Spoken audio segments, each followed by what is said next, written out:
окупанти збирають ще. Nous devons aider le continent africain to live with us the European dream. Good friend of Taiwan.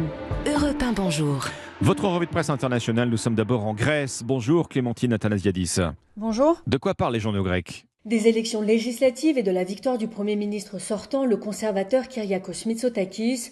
Son parti Nouvelle Démocratie a obtenu près de 41% des voix, et ce en dépit du scandale des écoutes téléphoniques et de la collision mortelle entre deux trains, note le quotidien Ikathemerini. Le journal évoque un triomphe, mais la droite n'a pas de majorité absolue lui permettant de former seul un gouvernement. Kyriakos Mitsotakis a exclu une coalition politique. Un nouveau scrutin devrait donc se tenir en début d'été.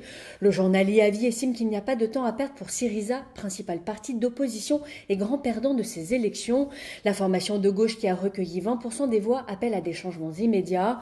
Le PASOK, parti socialiste, est l'autre vainqueur de ce vote. Lors du prochain scrutin, il pourrait défier Syriza et ravir la deuxième place, écrit le quotidien Ikathemerini. Direction maintenant le Brésil avec vous Jean-Claude Gérès. De quoi est-il question dans la presse brésilienne ?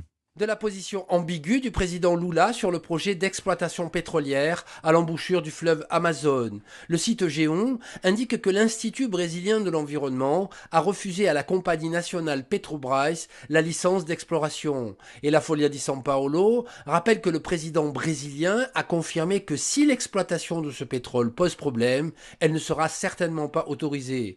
Mais selon Poder 360, Lula a semé le doute en rajoutant « Je pense que c'est difficile de refuser cette exploration parce que le site se trouve à 530 km de l'embouchure. Avec des récifs coralliens encore peu étudiés et la plus grande ceinture de mangroves du monde, CNN Brésil souligne que l'embouchure de l'Amazone est considérée comme une région de grande importance biologique. Nous sommes enfin en Inde avec vous, comme Bastin. De quoi parlent les journaux du pays ? De la glorification du Premier ministre Narendra Modi qui bat son plein. Insulter Modi, c'est insulter l'Inde, a déclaré le ministre de l'Intérieur, une façon de justifier le procès polémique de Rahul Gandhi, principal opposant, qui risque 2 ans de prison pour diffamation contre Modi, ou celui intenté contre la chaîne BBC, pour les mêmes raisons.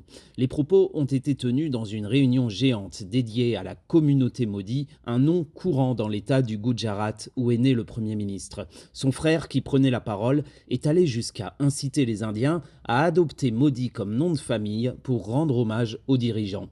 De plus en plus souvent, quiconque s'attaque à Modi est désigné comme un ennemi de l'Inde. Le Premier ministre travaille pour le pays, mais il n'est pas le pays, a réagi Kapil Sibal, célèbre avocat et opposant, cité par Outlook India. Merci Combastin, merci à nos correspondants. 6h54, mardi.